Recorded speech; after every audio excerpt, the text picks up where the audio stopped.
I'm just a poor wayfaring stranger. Let's talk trailers. I'll try not to make this too long, but I've been doing a little bit of experimenting on my own. I wanted to know if one trailer got better fuel mileage than the rest of the trailers. I know it might be crazy, so anyway, this is my trailer video from my experiences with the trailers that we pull over here at Snyder. I pulled some Wabashes, pulled some Great Danes, some Hyundais.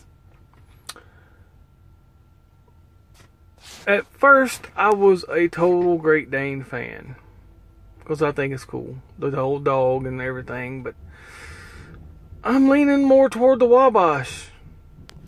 I'm an all-American type of fella, so these Korean, Mexican-made trailers of Hyundai, you know, I'm not gonna buy one of those if I ever buy a trailer. Unless it's used, you know, it's a little different when you buy a used trailer. Because you're really, the money's already been sent down there for the initial purchase.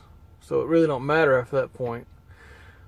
Anyway, the Wabash, as you can see up here, is a 9.8, 10, 10.5, and a 10.4 miles per gallon. Now it took me a long time to get this together. I used a control group. What I did is I would run between 60 and 65. My axles would be all the way up and my air conditioner would be off. I had to be on fairly level ground, and that would be my control group. If I couldn't do those things, I would not record the numbers.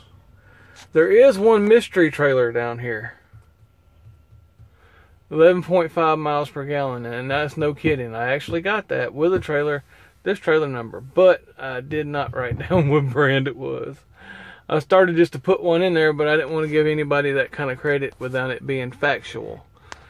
One thing I do like about Wabash, Lafayette, Indiana, Cadiz, Kentucky, I do like that, and their numbers are pretty good, just a little bit better than these Great Danes. And I think it was this Great Dane right here. Pretty new trailer, alright? Get it, and that sucker is leaking in the very front of it. Now, I had a Hyundai down here, and they had some electrical issues on both of those. One of the Great Danes had a light out on one side. But all the Wabashes that I've hauled, even these old ones, have been pretty solid. Yes, I mean, there was some rust on them, but for the most part, the Wabash seemed like it's held up the best. It gets the best fuel mileage. They're made in Indiana and Kentucky. I mean, I've never been a big fan of Chicago either. I mean, I'm gonna let it go with that. I've never been a big fan of Chicago. But as you can see, I put in a little bit of work on this to try to give y'all an idea. The miles per gallon, the best is coming out of the Wabash, because I had 2 that were above 10. Actually, 3 that were 10 and above. This one got close. But the Great Danes had 110.1. So if I were to buy a trailer based on this, I would say I would go with the Wabash. Now, these don't have trailer tails on them. They are not air ride.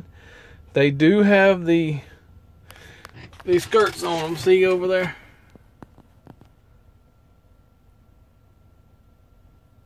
There's some of our trailers. Alright. Just plain Jane box to haul merchandise. It's nothing special. They're ugly and orange, but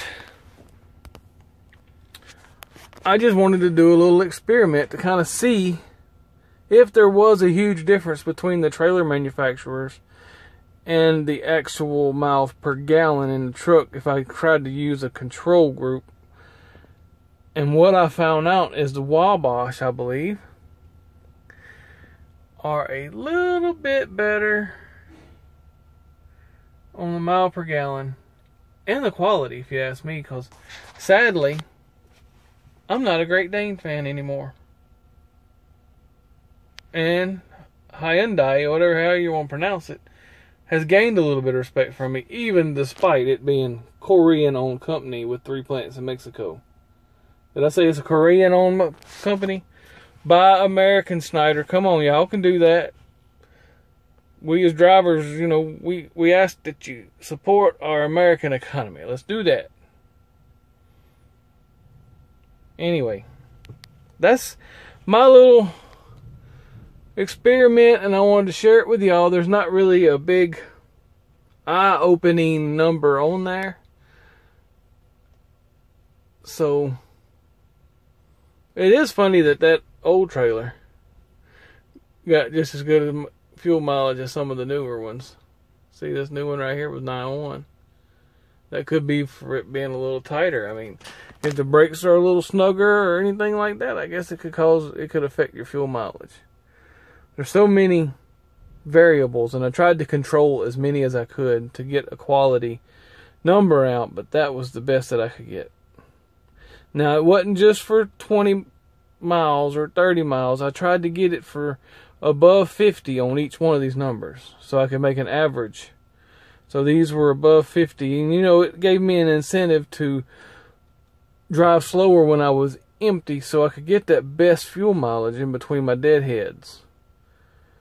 Because the deadhead is such an expense, and to lower that expense by lowering the miles per gallon, which is still a battle because you're always battling your clock out here. That's what's been part of my problem today. I'm sitting down here at this shipper, which is fine because I've had to be trying to study the load board and get some loads together because I need to be off for Sunday. And my Qualcomm is not giving me my hour back for my 7th day because I had a 34-hour right after that 7th day. So for some reason, it's not recording that on day 7 where I should get that time back tomorrow. Instead, I'm going to have to wait till Friday to get my time back. So my last load delivers Thursday night at 6:45.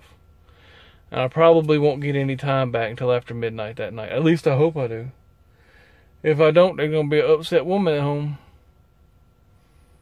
But that's what's going on with me today. I am studying and working a load board, trying to make it work so I can be off for Sunday and still bring in a decent check this week. This load here pays pretty good. If they don't watch out, they're going to owe me some delay time. One last look.